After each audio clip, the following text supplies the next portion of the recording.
شکر شکر شکر خدای بزرگم، شکر برای همه چی.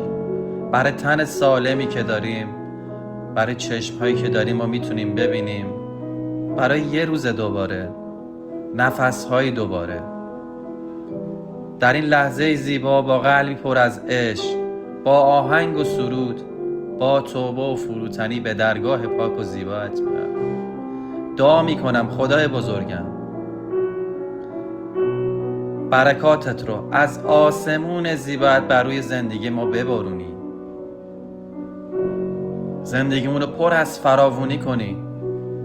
در این روزهای سخت خدایا، تو از مشکلات ما آگاهی، تو از استرس ها، تو از نگرانی ها، تو از دغدغه های ما آگاهی. خدایا اونها را از ما بگیر و به جاش عشقت رو بده، به جاش صلحت رو بده، به جاش آرومیت رو بده. خدای بزرگم، فراوونیت رو ببارون بر روی زندگی تک به تک ما.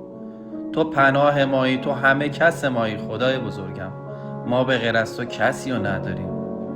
دستمون رو به سمت آسمون دراز میکنیم، عاجزانه میطلبیم. خدایا حواست بهمون باشه، نگرانی هامون رو تو بگیر، روزهامون رو تو قشنگ کن، تو بساز زندگیمون رو، تو کنارمون باش. ممنونم که صدای ما رو میشنوی، ممنونم که حواست بهمون هست، ممنونم که زندگیمون رو تو قشنگ میکنی. تو به دستان خودت گرفتی و واسه ما برنامه ها داری. دوستت داریم ای خدای بزرگم. عاشقانه دعا کردم. آمین.